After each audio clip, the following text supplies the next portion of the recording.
سید الرسل وخاتم الانبیاء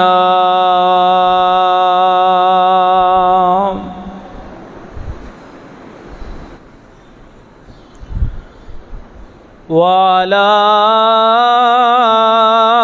آلہ وأصحابه الأتقياء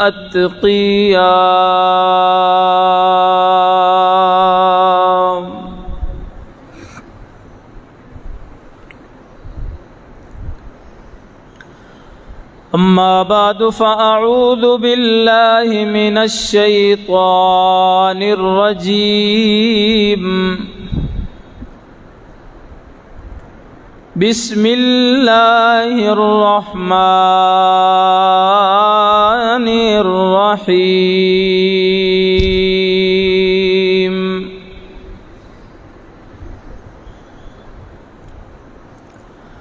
ولا تحسبن اللہ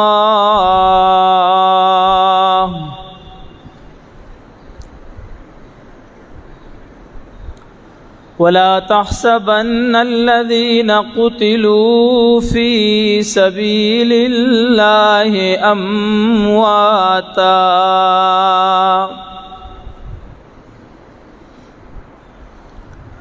بل أحياء عند ربهم يرزقون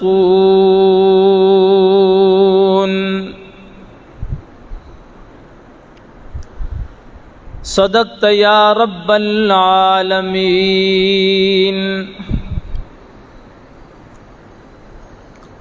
وقال النبي صلى الله عليه وسلم لو كان بعدي نبي لكان عمر وصدق رسولك النبي الأمي الكريم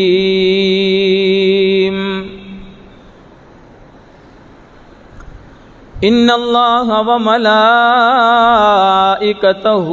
يصلون على النبي يا أيها الذين آمنوا صلوا عليه وسلموا تسليما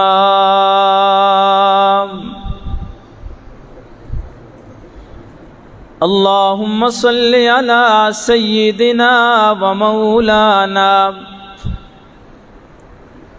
محمد وعلى آل سيدنا ومولانا محمد وبارك وسلم ثم صل عليه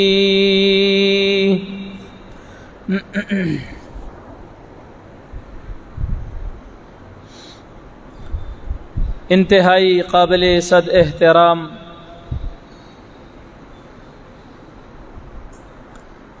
میرے دوستو، میرے بزرگوں،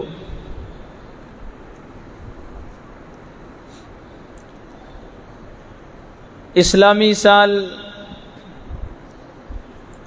1443 ہجری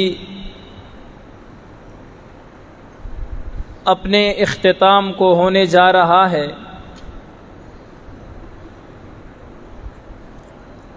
اور آج ماہ ذی الحج کی 29 تاریخ ہے۔ اس کے بعد 1444 ہجری کا آغاز ہونے والا ہے۔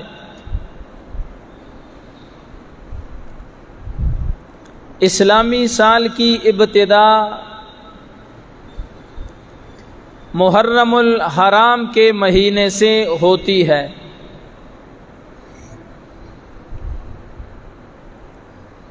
اور اس ماہ محرم میں بہت سارے تاریخی واقعات رونما ہوئے ہیں،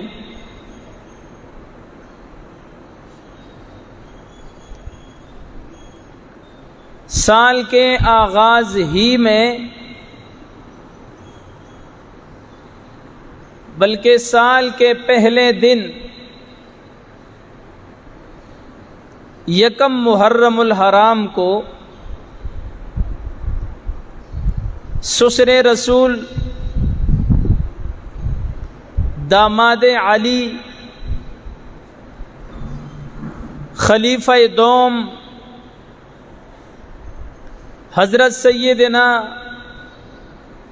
عمر فاروق رضی اللہ تعالی عنہ کی شہادت واقع ہوتی ہے۔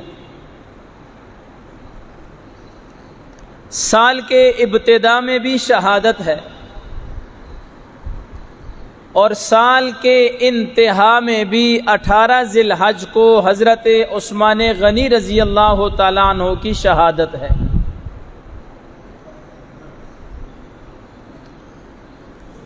اسلامی تاریخ شہداء کے واقعات سے بھری پڑی ہے،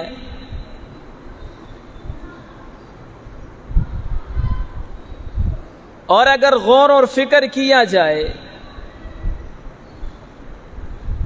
تو شاید ہی سال میں کوئی دن ایسا ہو کہ جس میں کسی شہید کی شہادت واقع نہ ہوئی ہو، وگرنہ اندازے کے مطابق کوئی دن ایسا نہیں ہے سال کے 12 مہینوں میں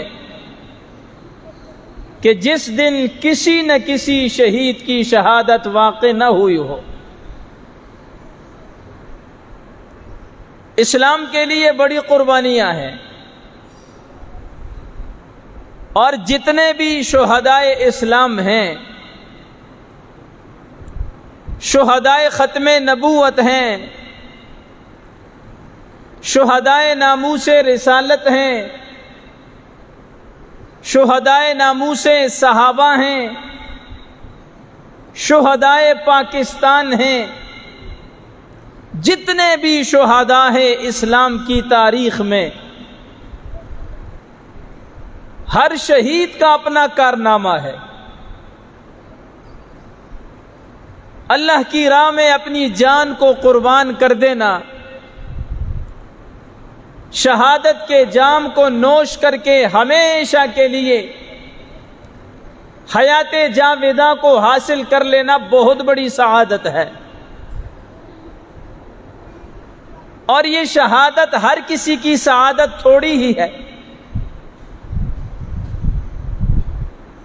رحمت عالم صلی اللہ علیہ وسلم بھی شہادت کی تمنا فرمایا کرتے تھے، لَوُدِدتُّ أَنْ أُقْتَلَ فِي سَبِيلِ اللَّهِ ثُمَّ أُحْيَا ثُمَّ أُقْتَلْ ثُمَّ أُحْيَا ثُمَّ أُقْتَلْ۔ آپ نے فرمایا میرا جی چاہتا ہے میں اللہ کی راہ میں شہید کیا جاؤں، اللہ مجھے پھر زندہ کرے، میں پھر شہید ہو جاؤں، پھر زندہ کیا جاؤں، پھر شہید ہو جاؤں۔ اور حدیث پاک کا مفہوم ہے کہ جو آدمی اس حال میں مرا کہ نہ تو وہ شہید ہوا ہے، نہ کبھی اس کے دل میں شہادت کی تمنا پیدا ہوئی ہے، فرمایا وہ منافقت کی موت مرا۔ تو کم از کم ہمیں شہادت کی موت کی تمنا تو کرنا چاہیے۔ انہی شہداء کی فہرست میں ایک عظیم نام سیدنا فاروق اعظم رضی اللہ تعالی عنہ کا بھی ہے۔ اللہ تعالیٰ نے فاروق اعظم رضی اللہ تعالی عنہ کو بہت بڑا مرتبہ اور مقام عطا کیا تھا۔ آپ صحابی رسول ہیں، آپ سسر رسول ہیں، آپ داماد علی ہیں، آپ سب سے پہلے قرآن کو جمع کرنے کی تجویز پیش کرنے والے ہیں۔ 27 یا 29 مرتبہ فرش زمین پہ بیٹھ کر آپ نے مشورہ دیا اور اللہ نے آپ کے مشورے کو عرش بری سے قرآن بنا کے نازل کیا۔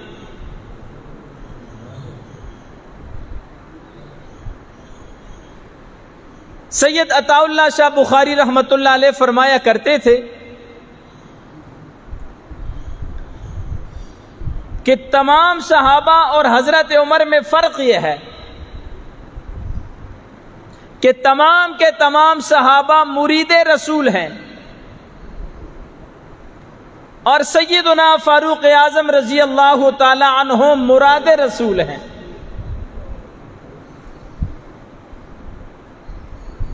کہ اللہ کے محبوب نے فاروق اعظم کو خود اللہ سے مانگا،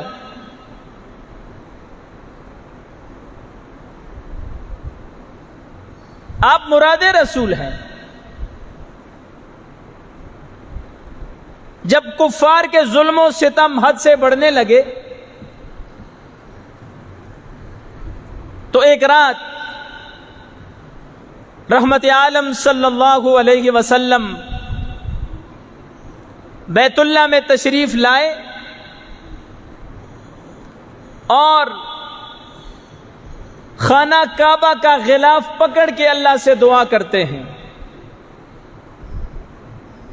ہزاروں سال پہلے ایک دعا اللہ کے خلیل نے مانگی تھی اور خلیل کی دعا کو قبول کر کے اللہ نے اپنے محبوب کو دنیا میں مبعوث فرمایا۔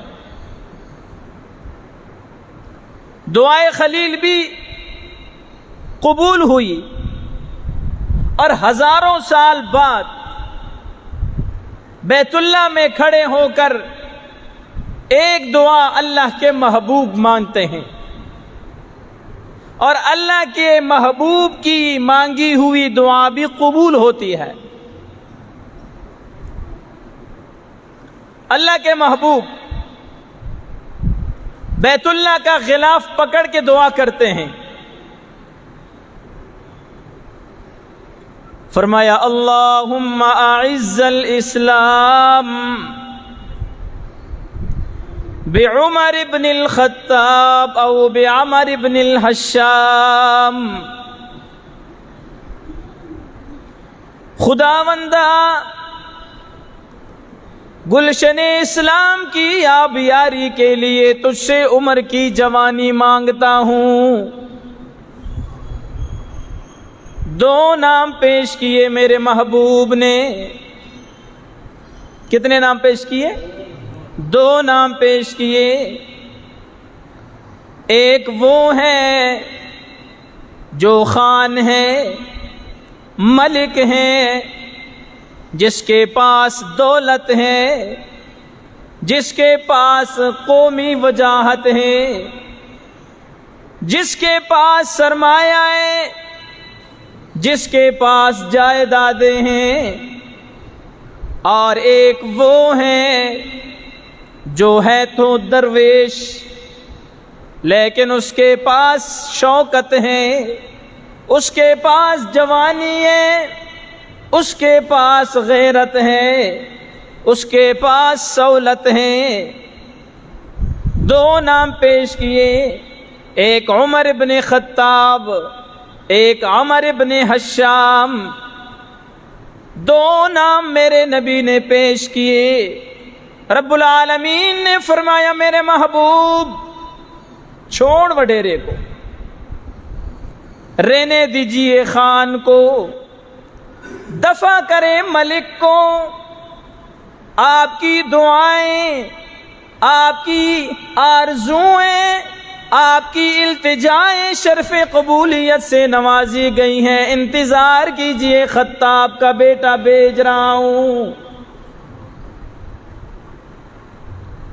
فاروق آیا محمد کی دعا بن کر، صلی اللہ فاروق آیا محمد کی دعا بن کر.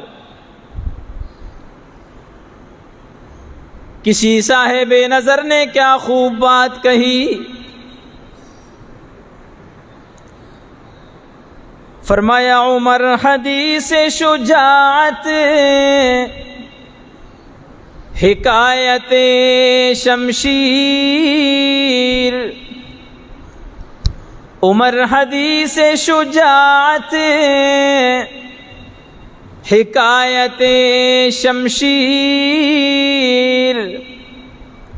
عمر فسانہ غزوات عزت توقیر.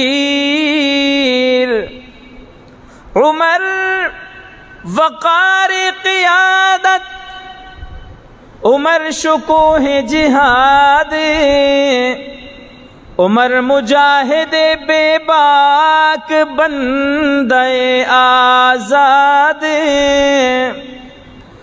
عمر کے نام پہ طاغوت لرزا بر اندام. عمر وہ عمر ہے کہ جس کے نام پہ کل بھی طاغوت لرزتا تھا، آج بھی شیطان اس کے نام سے لرز رہا ہے. عمر کے نام پہ طاغوت لرزا بر اندام. عمر کی سطوت و سولت سے سرنگو اسنام. عمر وقار شوکت، عمر بشارت شوکت، عمر نوید ظفر. عمر کے پاؤں تلے تخت کسریٰ و قیصر. عمر کے پاؤں تلے تخت کسریٰ و قیصر.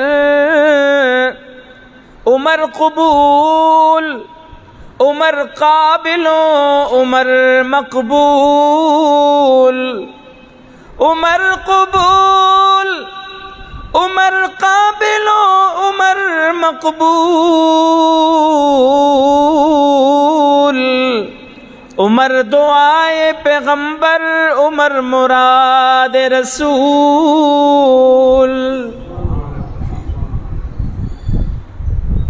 عمر فرش زمین پر بیٹھ کر میرے نبی کے قدموں میں فرش زمین پر بیٹھ کر تجویز عرض کرتا ہے. فاروق اعظم نے کہا اللہ کے رسول، اہل بیت کو باپ پر ہو کر گھروں سے نکلنا چاہیے. رحمت عالم صلی اللہ علیہ وسلم نے فرمایا فاروق اعظم تو نے تو میرے دل کی بات ہی کر دی نا، میں بھی چاہتا ہوں. فاروق اعظم نے عرض کیا اللہ کے رسول میری تجویز تھی، آپ نے توثیق کر دی، اب تو میری تجویز قانون بن گئی نا. رحمت عالم صلی اللہ علیہ وسلم نے فرمایا ابن خطاب نہ، قانون فرش پہ نہیں بنتے، عرش پہ بنا کرتے ہیں. میں قانون ساز نہیں ہوں، قوانین کا مبلغ ہوں. اللہ کے بنائے ہوئے قوانین اس کے بندوں تک پہنچانے والا ہوں. تیری تجویز میری توثیق کے باوجود بھی قانون نہیں بنے گی جب تک عرش سے پیغام نہ آ جائے، اللہ کی طرف سے اطلاع نہ آ جائے. فاروق اعظم رضی اللہ تعالی عنہ سر بگریباں ہو گئے. اللہ تبارک و تعالی نے فاروق اعظم کے جذبات کو عرش بری سے قرآن بن کے اتار دیے. فرمایا یا ایھا النبی قل لازواجک وبناتک ونساء المؤمنین یدنین علیہن من جلابیبہن. میرے پیغمبر فرما دیجیے اپنی بیویوں سے اور فرما دیجیے اپنی بیٹیوں سے، اپنی بولے اپنی بیٹیوں سے، اپنی جب نبی کی بیٹیوں کا ذکر آیا تو قرآن نے جمع کا صیغہ بولا ہے، وَبَنَاتِكَ، اپنی بیٹیوں سے۔ اس سے معلوم ہوتا ہے کہ نبی کی ایک بیٹی نہیں تھی، نبی کی 4 بیٹیاں تھیں، 4 بیٹیاں تھیں میرے نبی کی۔ آج دشمن کی سازش ہے کہ نبی کی 3 بیٹیوں کا انکار کر رہا ہے دشمن، اس لیے کہ اسے حضرت عثمان اچھا نہیں لگتا، اس لیے کہ حضرت عثمان ذی النورین ہیں، عثمان ذو الہجرتین ہیں، ذو البشارتین ہیں، عثمان سخیوں کے سردار ہیں، اور 2 بیٹیاں میرے نبی کے حضرت عثمان کے گھر میں تھیں، یکے بعد دیگرے 2 بیٹیاں حضرت عثمان کے گھر میں آئی ہیں میرے نبی کی۔ اصحاب ثلاثہ سے، دوسرے صحابہ سے بغض کی وجہ سے نبی کی بیٹیوں کا انکار کیا جا رہا ہے، لیکن قرآن نے جب نبی کی بیٹیوں کا ذکر کیا تو صیغہ جمع کا لایا، وہ بناتے کا فرمایا، بنت کا نہیں کہا۔ اس لیے میرے دوستو اس سازش کو سمجھنا چاہیے، اور ہر مسلمان کو نبی کی بیٹیوں کے نام آنے چاہیے۔ میرے نبی کی سب سے بڑی بیٹی کا نام حضرت زینب ہے، اس سے چھوٹی کا نام حضرت رقیہ ہے، اس سے چھوٹی کا نام حضرت ام کلثوم ہے، اس سے چھوٹی کا نام حضرت فاطمہ الزہرا ہے رضی اللہ عنہن۔ ہمیں چاہیے ہم اپنی اولاد، اپنی بیٹیوں کے نام نبی کی بیٹیوں کے نام پہ رکھیں، اپنے بیٹوں کے نام نبی کے صحابہ کے نام پہ رکھیں۔ آج اللہ معاف کرے بچہ پیدا ہو جاتا ہے تو گھر میں نام ایک بہت بڑا ایشو بن جاتا ہے، ہفتہ ہفتہ اختلاف ہوتا ہے جی، کہیں سے پھوپھیاں اختلاف کر رہی ہیں، کہیں سے خالائیں اختلاف کر رہی ہیں، کہیں سے چچا لوگ اختلاف کر رہے ہیں، کہیں سے دادا اور دادی کی طرف سے اختلاف ہے، کہیں سے نانا اور نانی کی طرف سے اختلاف ہے، ایک فساد برپا ہو جاتا ہے۔ ہمارے پاس آتے ہیں لوگ، بس صحابی کا نام رکھو، کسی نبی کے نام پہ نام رکھو، اس کسی صحابی کے طرف، کسی نبی کی طرف اس کی نسبت قائم کرو۔ میرا اور آپ کا بیٹا کسی نبی کے نام پر اس کی نسبت ہو جائے، کسی صحابی کے نام سے اس کی نسبت ہو جائے، اور اللہ اپنے فضل و کرم سے نبیوں کی اور صحابہ کی، صدیقین اور اولیاء کے نقش قدم پہ انہیں چلا دے، اور ہم بھی کامیاب ہو جائیں، اولاد بھی کامیاب ہو جائے، یہ سودا مہنگا یا سستا ہے؟ تو میں گزارش کر رہا تھا کہ نبی کی 4 بیٹیاں ہیں، فرمایا میرے محبوب قل لازواجک وبناتک، اپنی بیویوں سے بھی کہہ دیجئے، اپنی بیٹیوں سے بھی کہہ دیجئے۔ اور اب اللہ نے چاہا کہ فاروق اعظم کی تجویز قیامت تک کے لیے میرے نبی کے ہر امتی کے گھر میں روشنی پھیلائے۔ میرے اللہ نے فرمایا وَنِسَاءِ الْمُؤْمِنِينَ،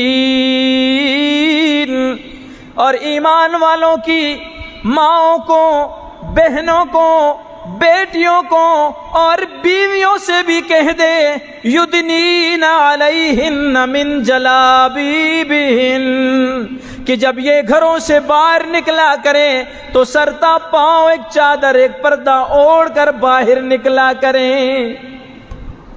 پردے کی نعمت نصیب ہوئی فاروق اعظم کی تجویز سے، پردہ کی نعمت نصیب ہوئی فاروق اعظم کی تجویز سے۔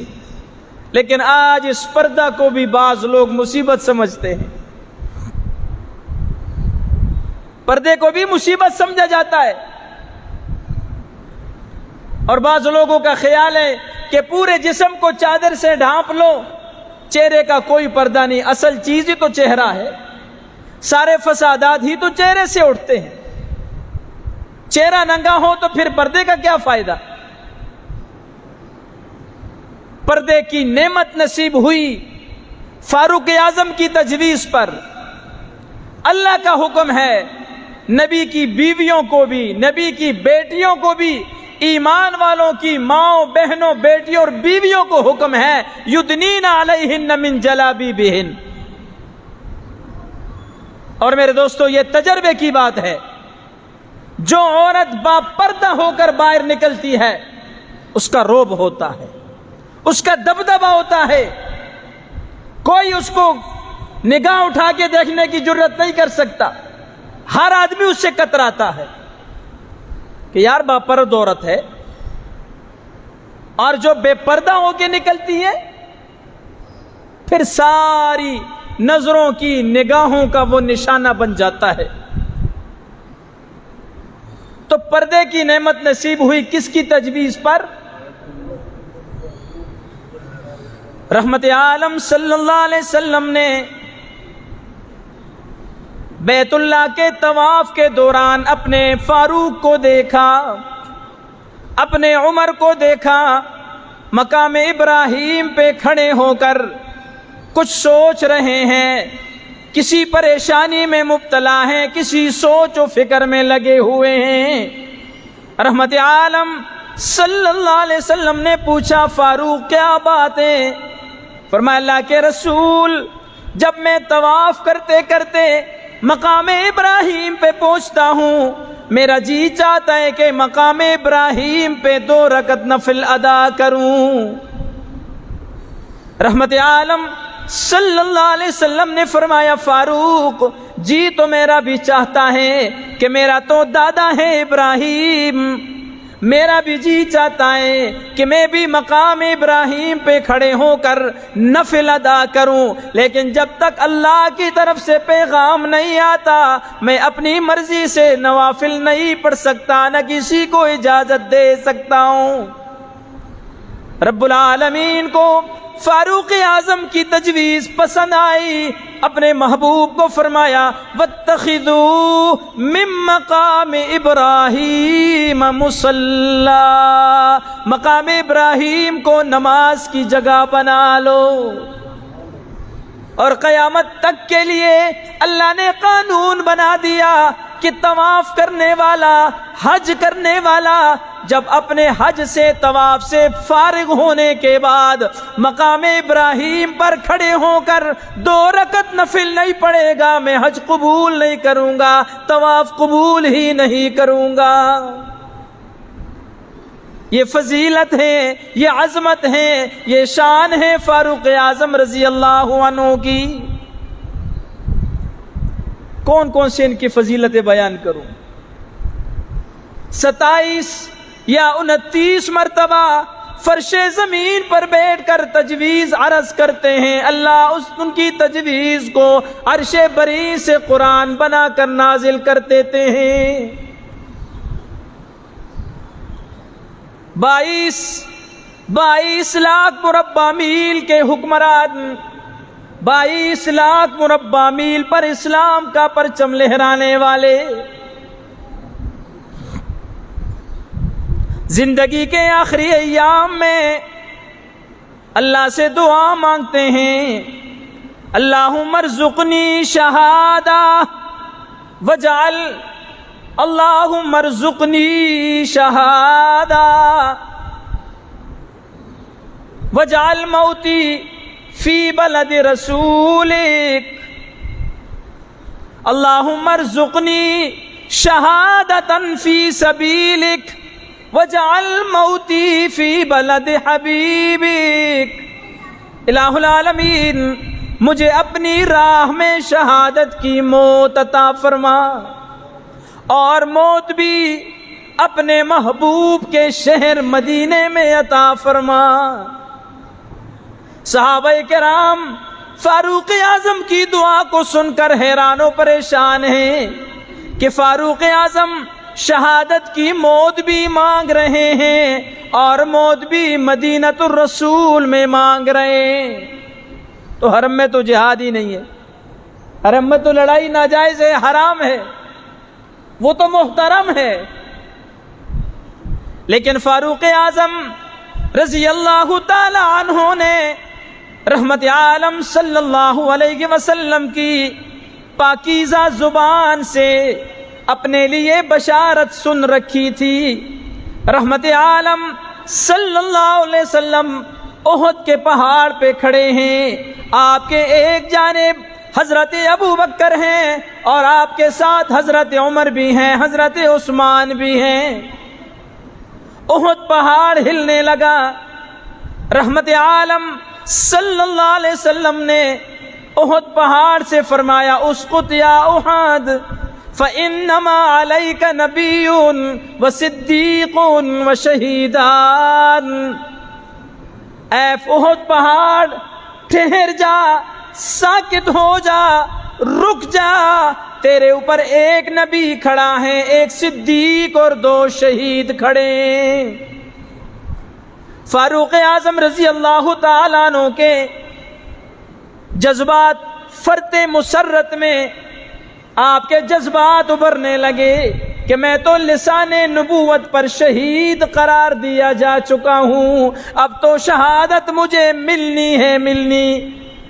اس لیے آخری عمر میں دعا مانگا کرتے تھے اللہم ارزقنی شہادتا فی سبیلک وجعل موتی فی بلد حبیبک. خداوندہ مجھے شہادت کی موت عطا فرما اور موت بھی اپنے نبی کے شہر میں عطا فرما. اللہ نے فاروق اعظم کی دعا کو قبول کر دیا. رب العالمین نے فرمایا فاروق 2 آرزوئیں، 2 التجائیں، 2 دعائیں تو نے کی، موت بھی شہادت کی ہو اور موت بھی نبی کے شہر مدینہ میں ہو. ہم موت بھی شہادت کی دیں گے اور موت بھی نبی کے مدینہ میں دیں گے. اور تیسری چیز جو تو نہ مانگ سکا ہم اپنے فضل و کرم سے تجھے عطا کر دیں گے کہ مرنے کے بعد تجھے دفن ہونے کے لیے جگہ بھی اپنے محبوب کے پہلو میں دیں گے. یہ آپ نے نہیں مانگی لیکن یہ ہم اپنے فضل و کرم سے آپ کو دیں گے. ذی الحج کی 27 تاریخ کو فجر کی نماز میں فاروق اعظم رضی اللہ تعالیٰ عنہ پر حملہ ہوتا ہے.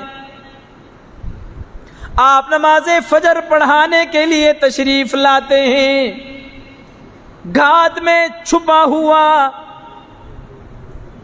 اپنے ہاتھ میں زہر سے بجھا ہوا، زہر میں بجھا ہوا خنجر اپنے ہاتھ میں لیے ہوئے فیروز ابو لولو مجوسی ایرانی النسل فاروق اعظم پر حملہ کرنے کے لیے چھپا ہوا ہے. فاروق اعظم رضی اللہ تعالیٰ عنہ حسب معمول نماز پڑھانے کے لیے تشریف لائے. آپ نے صحابہ کی صف بندی فرمائی، صفیں درست کی اور تکبیر تحریمہ پڑھا، اللہ اکبر. نماز شروع کی، قرات شروع کی، سورہ فاتحہ پڑھنے لگے. دشمن نے جو گھات میں چھپا ہوا تھا 2 دھاری خنجر سے آپ پر حملہ کر کے آپ کو زخمی کر دیا. فاروق اعظم رضی اللہ تعالیٰ عنہ نے ایک ہاتھ اپنے زخموں پہ رکھا اور دوسرے ہاتھ سے اپنے پیچھے کھڑے حضرت عبد الرحمن ابن عوف کو ہاتھ سے پکڑ کر مصلی رسول پہ کھڑا کیا اور خود زمین پر خاک و خون میں لت پت ہو کے تڑپ رہے ہیں. لیکن فرمایا میری موت کی، میری زندگی کی، میرے زخموں کی تمہیں پرواہ نہیں ہونی چاہیے، کم از کم میرے نبی کی امتیوں کی نماز خراب نہ ہو. اور مسلمانوں کی خدا پرستی دیکھے. مسلمانوں